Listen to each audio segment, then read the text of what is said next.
Welcome to another edition of How to Build Lifetime Cash Flow Through Real Estate Investing. I'm Khleif, and I'm thrilled you're here. And today we have a real treat. I'm really going to enjoy this interview today for a lot of reasons that'll become apparent here in a little bit. Now, the gentleman we're interviewing today is Beene. Lane is active in the Air Force, very cool, flies F-16s, actually went to the Air Force Academy just south of Denver that I'm very, very familiar with, that I've actually visited because it's like an icon, monumental location for the best of the best for the Air Force. And Lane is in about $8 or $9 million worth of assets, at both passively and actively. And just very excited to have you on the show today, brother. Thank you so much, Rod. I'm humbled that you would offer me the opportunity to share what I've learned with your audience so they can be more successful, faster, and safer than I am. Well, I love where your heart's at, buddy. And before we started recording, we started talking about, I asked you what sorts of things you like to talk about, and was very impressed with your answers. But before we go there, let's tell my listeners your story. Start like you did with me back in 2000, what was it? 5 somewhere way back there. So Sure. Okay. So let me kind of lead in a little bit with how I got involved in real estate, because I'm in the military, and the military generally doesn't accommodate a lot of real estate investing because you move so often and you just don't have time to really develop the networks or the knowledge. But I was in the active duty Air Force for 10 years. From 1991 is when I graduated from the academy, and then I left the active duty and joined the Air Force Reserves in 2000 with the intent of becoming a part-time pilot in the Air Force Reserves and then becoming a full-time pilot in the commercial airlines. However, 9/11, the impacts on the economy and the impacts of that attack on the airline industry really just kind of collapsed that desire. And so for a period there after 9/11, everything I had been training for in my professional aviation career was kind of just sidetracked, and I had to find something else to do. And so I was always fairly handy around my own house. I enjoyed construction projects and enjoyed making improvements. And so I thought, well, this house in the vicinity of where I live is vacant, and I may be able to do some of the same types of repairs. And so I bought that house, and that was my very first rental property, single family rental property. I made some repairs. I rented it out. I learned the process, and then I was able to do that over the next 5 to 7 years. And that allowed me basically to kind of build a little portfolio of knowledge and of single family properties. That was about 2008 when the lending requirements changed, and I could no longer get financing on single family houses because I had too many. And then I had to kind of switch my gears to multifamily. And that's kind of since 2008 and 9, I've been pursuing multifamily investments all the way to this point. Fantastic. Now in multifamily, did you start passively, or did you go right into an active investment? No, I started swinging for the fence, trying to find investment opportunities. And this is a funny story. I'll try to make it real short, but so I came from this single family mentality, and I know some of your listeners are from single family, and they're trying to think, I need to transition. Most of them, actually, believe it or not, when we survey, we find that most of them start in single family. It's a natural progression. Yeah, absolutely. So this is going to be a very important lesson to learn that I had to learn the hard way. So when I transitioned from that single family mentality to multifamily, I was a DIY type of attitude. Do it yourself, save a couple dollars here and there. And so from 2008, I took that mentality and I tried to find multifamily, but you just can't do that way. You have to join with other professionals, and you have to team yourself up to be successful in multifamily. So I always describe my first several years in multifamily as going to a Mexican birthday party. I had a piñata on the ceiling. I wasn't even in the right room, and I had a blindfold, and I was swinging so hard, making so much effort. I was swinging against the wall. I was hitting the wall. I wasn't even hitting the piñata. I wasn't even in the right room. That's funny. And so the first 3 years, I was just strikeout after strikeout, but I was spending so much effort and energy. And then I kind of got smart. Yeah. So you realize that this is a team sport. And it absolutely is a team sport. So you went out and made relationships. You aligned yourself with other investors. You educated yourself, and tell us about your first deal. Right. So, Rod, after about 3 years of just effort and energy and absolutely no progress whatsoever, I'd made a couple LOIs, but the brokers and things just realized I was a do-it-yourself. I was a one-man team trying to do it myself, and I didn't have the credibility. I didn't have the established background, and so finally, one very smart friend of mine who's become a very close friend said, Lane, you're going to just have to partner with somebody. You're going to have to learn the business. You're going to have to network. And so through that recommendation, I joined a real estate club and I built those things. I learned what I needed to learn.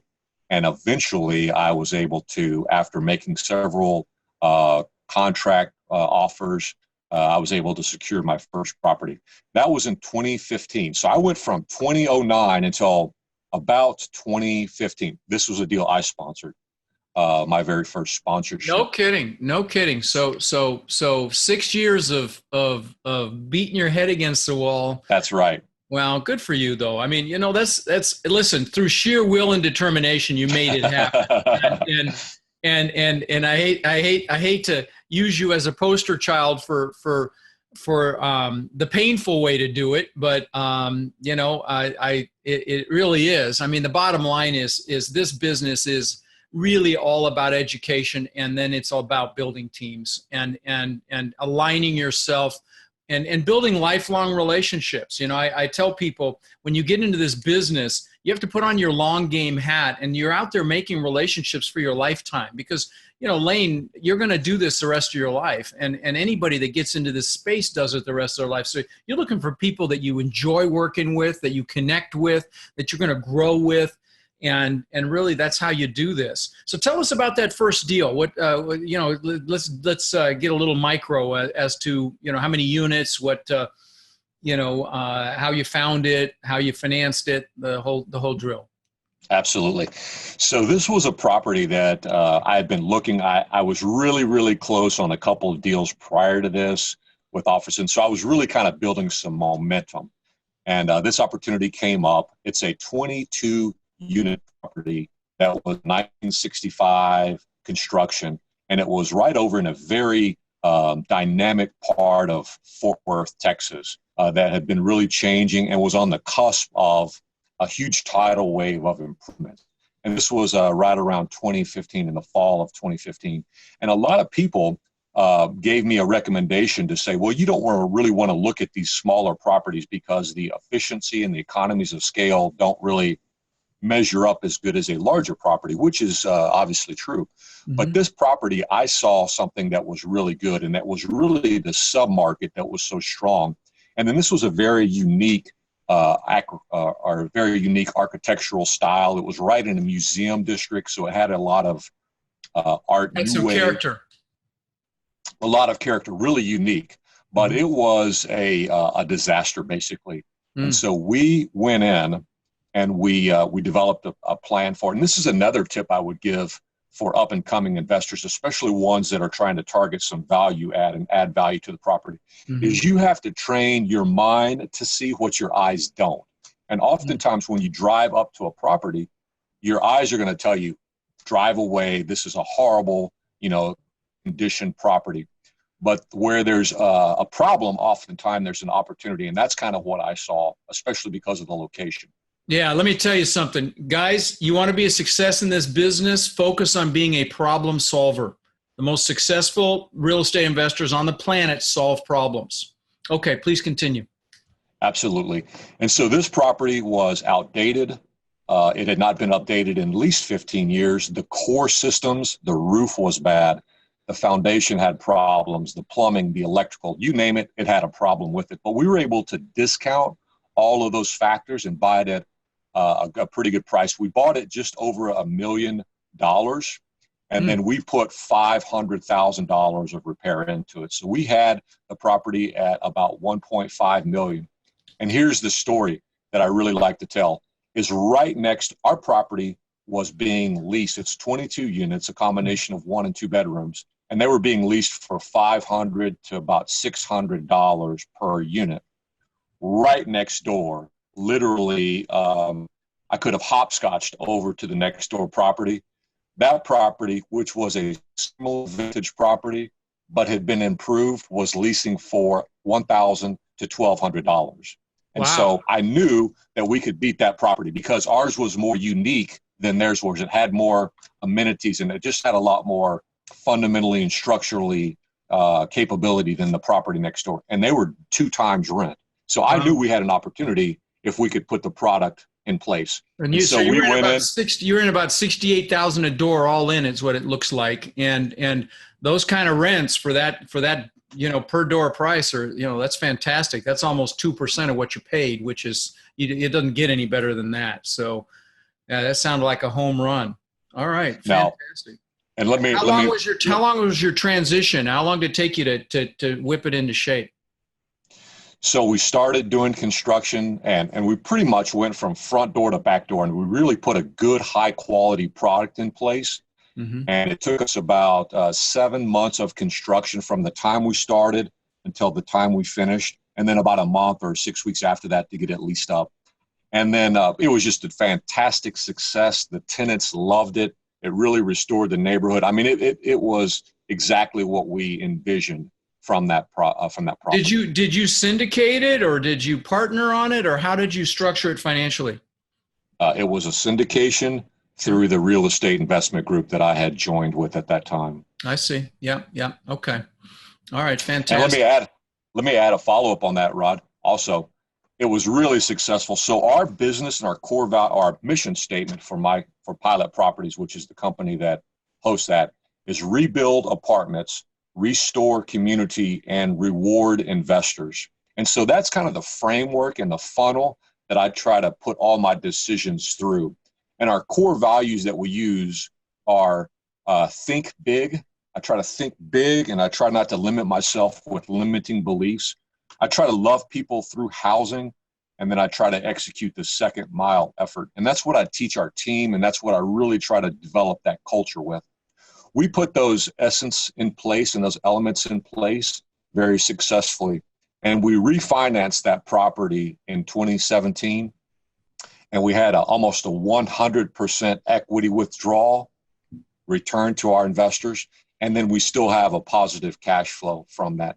And one other real quick that's a home run. That's a home run. And those jewels in the rough aren't the easiest properties to find, but that sounds like a super home run on your first deal. That's fantastic. Fantastic.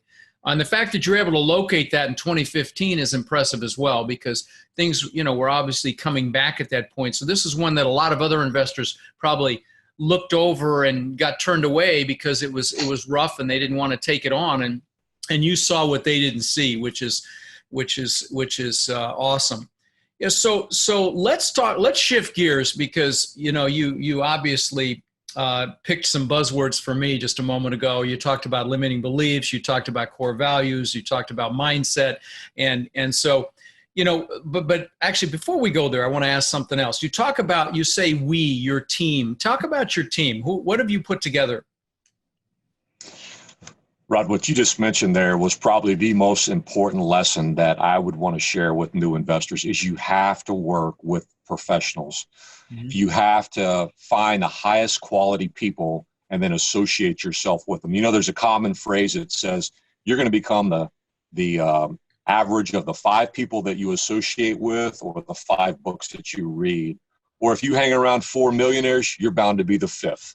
And so your associations and your network in real estate, in business, in life in general, is so critical.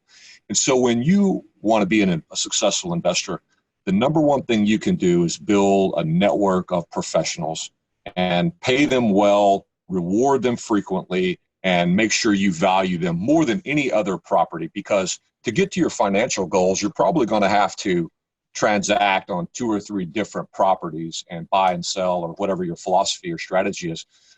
And you're going to need that team right beside you to give you good advice, to help make the right decisions. So that what you mentioned there, Rod, is exactly spot on. The keys to success are your team. Yeah, no, and I will tell you, guys, those of you listening, because relationship is so important, I have my live events, and a lot of my warriors, my coaching students, now are going to each event because of the incredible networking, team building opportunities at these events. You talk about peer group. I mean, I've done driving force clips on the power of that, because if you're not around a group that lifts you up, that empowers you, that you're speaking the same language, if you stick with your old group from high school or whatever, they can actually pull you down. So it's critical to be around people that want what you want. I've created the Facebook group for that very reason, with 16,500 people in it right now. And people are connecting all over the country, setting up meetup groups and getting together on a regular basis to talk shop and empower each other and motivate each other. And that's really one of the biggest secrets to this. So you can't be a lone ranger in this business, guys. Those of you listening, you have to align with other people. Now, when we're speaking team, there are two types of teams. One can be your internal team, which is, like your staff, employees, but we're more talking about the relationships that you're building with brokers, with property managers, with your lenders, with your building inspectors, with your contractors, and your vendors, and all of those people that will grow with you as you continue on this path. Now, for you, Lane, is it your core inner circle team? I would gather is not that large. Are you doing your own management, or do you third party manage? No, Rod, I third party manage, and I farm that out, because this is what I try to do, because I'm a full-time Air Force and a family man and two kids and all those things. I forgot. Yeah, there's no way you could self-manage working full-time in the Air Force. That's no way. By the way, thank you for your service, and everybody else that's listening that's in any branch of the military. God bless you for what you do and what you sacrifice and what you give to keep us all safe.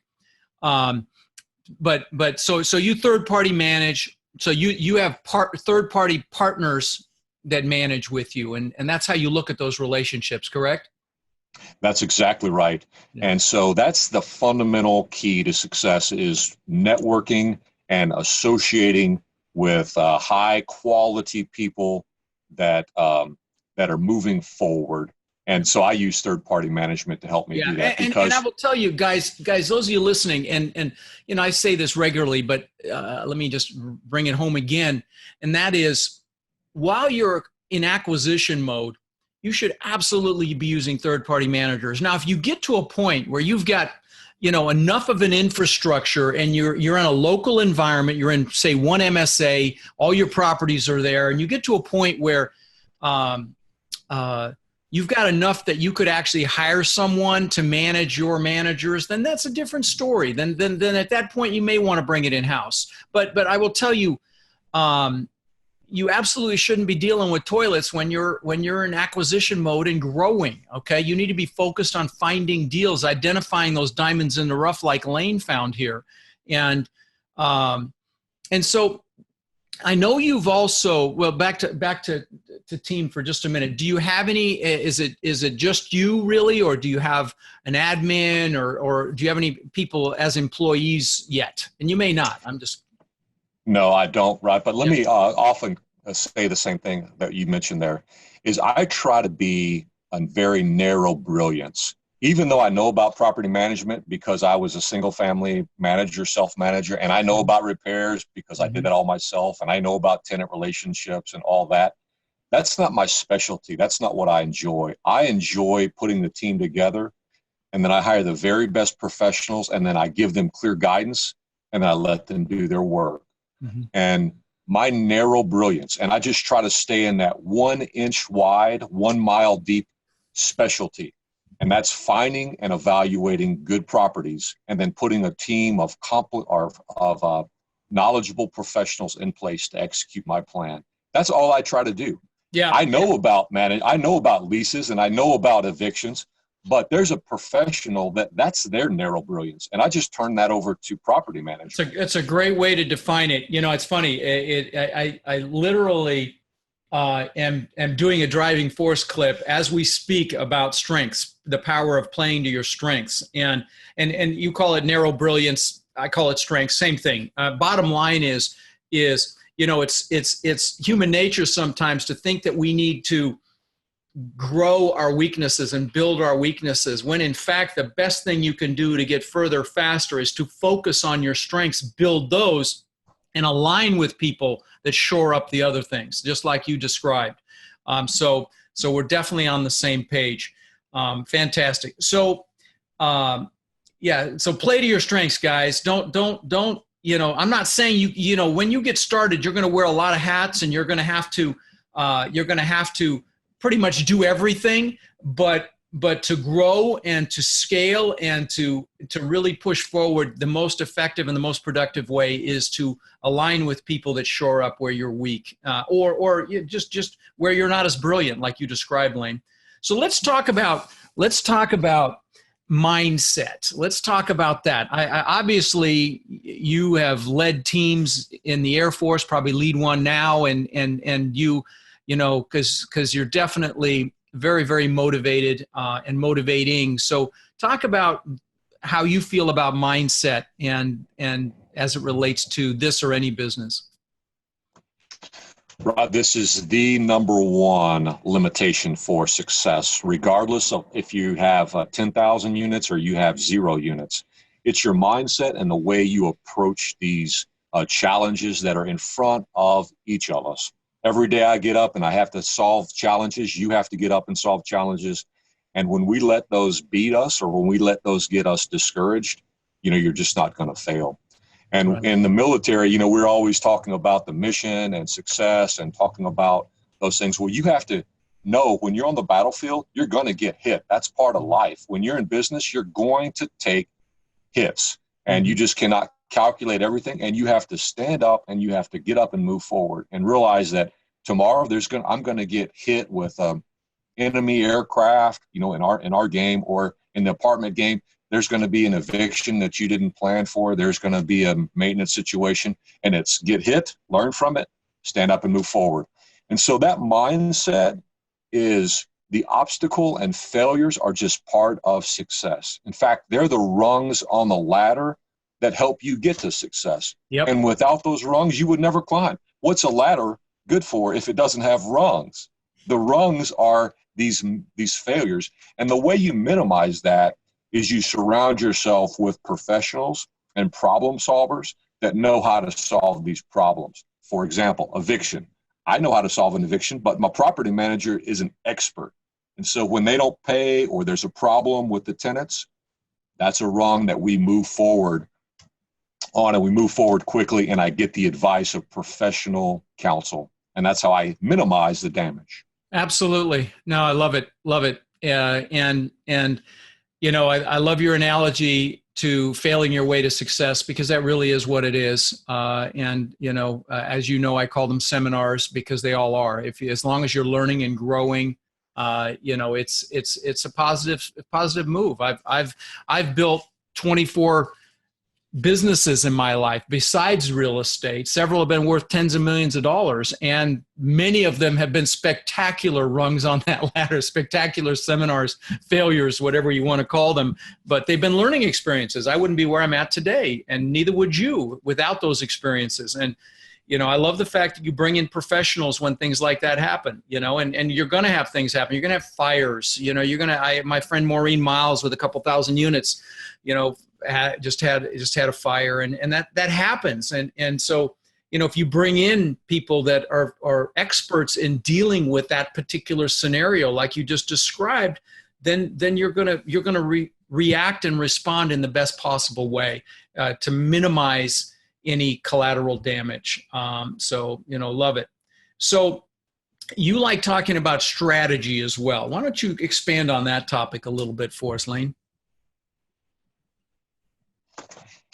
Right. So, Rod, you have to have a strategy. You have to have your strategy aligned with what your financial requirements are, your financial capability. And so sometimes as you're starting out, you can't take down a $10 million Class A or brand new construction. You may have to start with a value add or a core plus or whatever those are. And you need to understand what that is and then look for that specific type of property and the specific neighborhood where you're going to find that. Otherwise, you're going to be like Lane was, chasing your tail, for 2 to 3 years because you didn't really understand that very well. And so let me go back to my first example there of the Heights Apartments, which was my very first purchase. Mm-hmm. This was a strategy for a small property strategy.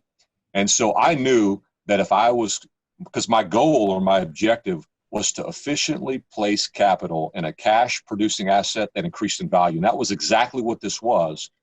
And so we funneled all those decisions through our core values and through my mission statement. And I realized this was what it was. I'm going to capture this small property. But a small property strategy cannot compete with a large property strategy. And so how I made this property successful was we didn't focus in the same way a large strategy. In other words, when a large strategy or large property like 150 units had the type of income to produce a brilliant infinity pool or tennis courts or all these amenities that I couldn't afford, I didn't compete there. So when they zigged, I tried to zag, and I just refused to compete with them on the basis of a pool. But what I did do, and this is how I optimize that strategy, was they can't compete with me on developing community because they have 150 units. That's 300 residents or more. I have 22. So I can make my strategy tailored specifically to customer service, the neighbors, the friendliness, and the community, which they can't compete with me on that. So I capitalized on that strategy. I call it a small unit strategy. And as a result of that, Rod, our property won Property of the Year for Tarrant County. Tarrant County has almost 1,500 properties, and we were number one. And that competes against properties of 300 units or more. Fantastic. And so that was my specific strategy. Yeah, I love it. Love it. Love it. Love it. And you've taken all of, these things that you're describing from your military background, that it's really fascinating to see someone like yourself that has taken all of that experience, that history, and really repurposed it into this multifamily space. That because I'm hearing the military when you're talking about strategy and how you identify what you did there. I love it. Absolutely love it. So let me ask you this: if you could, if you had a 20-year-old mentee, maybe you already do. If you had, I'm sure you do in the military, but as it relates to multifamily, let's say you've got a 20-year-old, 21-year-old, 22-year-old, and I get a bunch of those guys that age that, all piss and vinegar, want to make this thing happen like you were when you were bouncing off the walls from 09 to 15. Tell me what you would tell them. How would you coach them to maximize this business? Well, that's a great question. This is what I would say, Rod, is you have to be credible, okay, in the calculations, in the underwriting, in the accounting. You have to be knowledgeable there. But you could teach that, and I'm sure you teach that in your seminars, and you could probably learn. That's just a learning curve. Absolutely. That's just learning. You got to drink through a fire hose and suck it up and learn you've got to become competent. That's competence. That's right there. That's exactly right. Okay. You could learn that very quickly, and you will learn that very quickly by studying the materials that you produce. But this is it takes a long time, and this is the advice I would give myself if I started 10 or 20 years ago in all walks of life, not just for business. And I love this statement. It was made by John Wooden. His dad gave it to him. John Wooden was a UCLA coach. Mm-hmm. That was very famous. And his dad gave him a list of 10 points or principles to be successful. And the fifth one was the one that I really have tried to harp on. And he said, there's really two. Make every day a masterpiece. And the second was make friendship a fine art. And so that's just such poetic to me. I'm going to say it again. Make friendship a fine art. And Love I'm it. going to expand that. And I'm not going to say friendship. I'm going to say make your relationships a fine art. And I And never did that. yeah, what that means is you give them energy. You don't rest on your laurels once you make a relationship. You give that relationship energy. You give it love. You give it attention. You stay committed to it. You stay, it requires your energy and your input, and that's how you maximize a friendship, which really is what you're hoping to build in this business. Love it. Well, absolutely love it. I'm gonna look up those 10 things after we get on You'll love that call here. But that's the advice I would give people is I would just let them know that, hey, when you meet somebody, love that person, go the second mile, love your tenants by giving them the very best housing you can do, love your team. Be compassionate. Yeah. And if you do that, you will be successful. And I would bet all my money. If you have really adopted that mentality, make friendship or make relationships a fine art, you're going to succeed. It's just a matter of time. No, I love it. I love it. So Lane, I know that you're active in properties, but you've also come in as a passive investor. Can you speak to why you did that?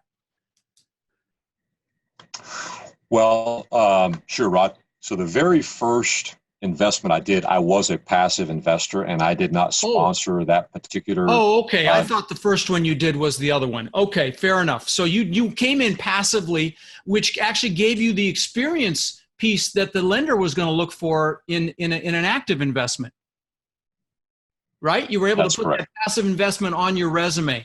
Yeah, and that's why I wanted to ask the question, because I did a podcast episode on this very topic where, it's a great natural progression to go and be a passive investor on a deal, and then again, the lenders will look at that as experience on your resume. They'll even give you a better interest rate, and then you become a co-sponsor or a sponsor on a deal, and then ultimately, you sponsor your own deal. So you actually went through that progression. I'm really glad I asked. So let's talk now.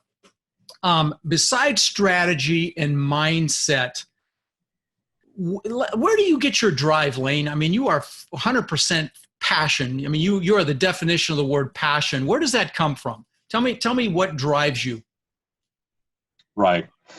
Rod, I love to help people. And in the process of helping them reach their goals, whether that's a tenant that wants a safe place to live, I love to see their smile. I love to see their reviews, and I love to try to do things to really add value to them. Or it's an investor, somebody in the community is looking for maybe retirement income. I love to partner with them, and so that gives me a tremendous amount of contentment. And it gives me a tremendous amount of happiness, much more so than just some figure on the end of a bank statement. That's not really what brings contentment to me. It's really that smile and helping someone else know that I've been able to partner with them, or they're partnering with me to reach their goals. Well, let's talk. I mean, before we started recording, you talked about generosity and abundance. Why don't you expand on those two topics? You just started to with what drives you, but why don't you expand on those two topics?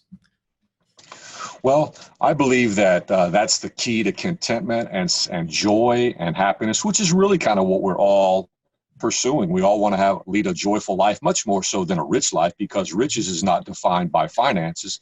It's designed by your relationships, and it's designed by the people that you're surrounded with and that you work with.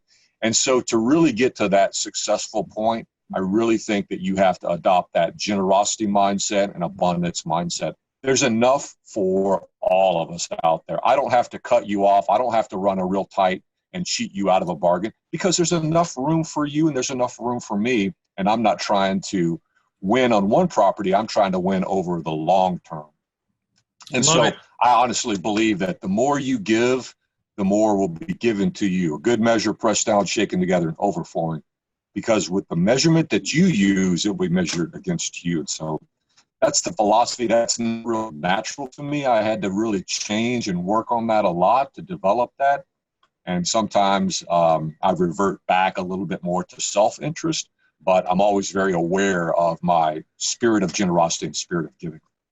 No, I really appreciate, first of all, you admitting that, because that takes a level of evolvement that frankly very few people realize. I even have a sign on my wall in my exercise room that says, God's wealth flows through me in avalanches of abundance. Thank you, God, because that's like visualizing not just money, but love and everything that's abundant, happiness, abundant. I love that word, abundance. And so many people have a scarcity mindset. They're afraid of losing out, and there's enough there for everybody.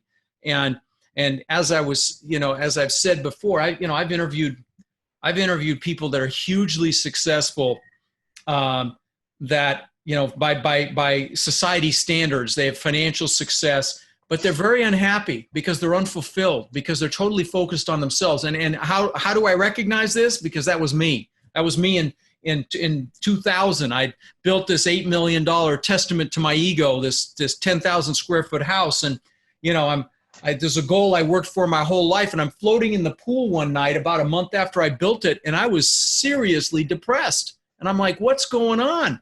And there were two things happening. And one was, you should never achieve a big goal, without having other goals lined up behind it. You need a vision for the future. Like the good book says, without a vision, the people perish. That was number one. But the second thing was, I was successful, but I was unfulfilled. It was all rod.